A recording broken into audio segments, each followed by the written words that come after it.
20 questions road sign के आते हैं, उसके बाद आते हैं 20 क्वेश्चंस रूल्स के। आप जब G1 देते हैं तो आप G2 को बीच में से स्किप कर सकते हैं।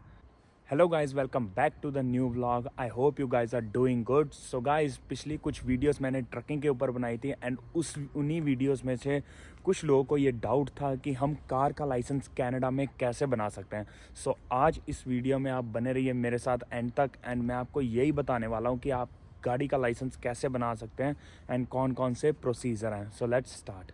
सो गाइस, अगर हम बात करें कार की तो कनाडा में गाड़ी का लाइसेंस बनाना थोड़ा सा हार्ड है in comparison to other countries. Because जहाँ से मैं हूँ इंडिया से, वहाँ पे एक ही लाइसेंस बनता था एंड उस एक ही लाइसेंस से हम गाड़ी भी चला लेते थे एंड आप ट्रक भी चला सकते हो। एंड वो एक लाइसेंस बनाना बहुत ही ज़्यादा ईजी होता था, इतना ज़्यादा हार्ड नहीं होता था।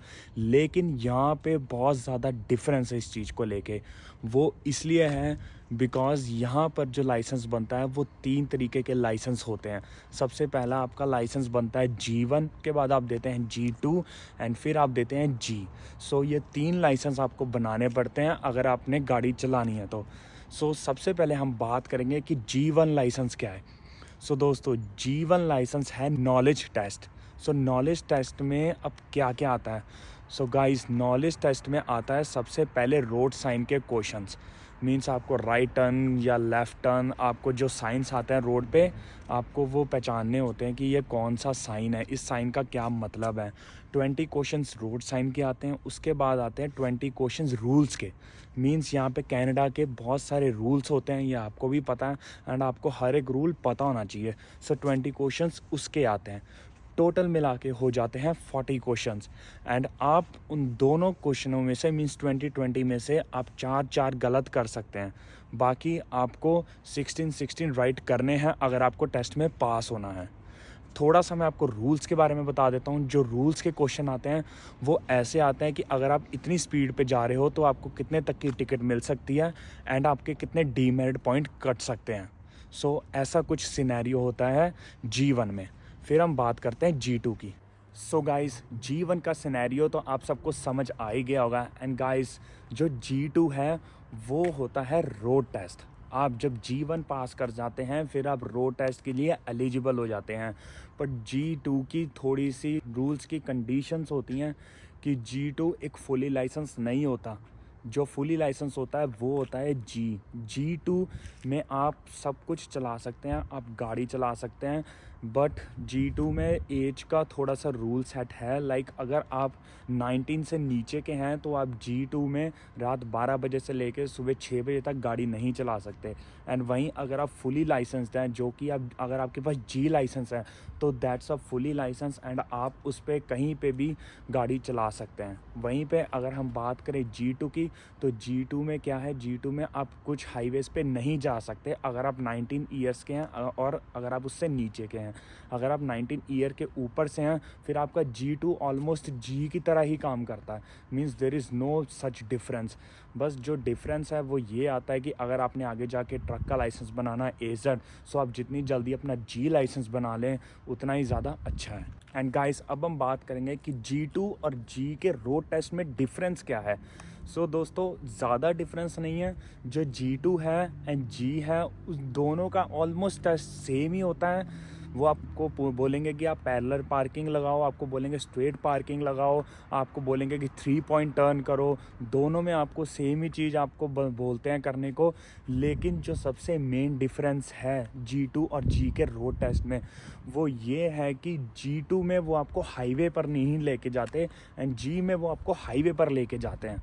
सो आपको पता है कि हाईवे की स्पीड जो है वो 100 होती है एंड इसीलिए G एक फुली लाइसेंस्ड है। सो अगर आप फुली लाइसेंस की तैयारी कर रहे हैं तो वो आपको हाईवे पर ज़रूर लेके जाएंगे एंड हाईवे पर आपको अच्छा करना पड़ेगा अगर आपको G चाहिए तो। और G2 में आपको हाईवे पर नहीं लेके जाते, वो आपको लोकल में रखते हैं एंड बाकी सारा कुछ आपसे सेम करवाते हैं। 3 point turn, parallel parking, straight parking, 3 point turn, this kind of things.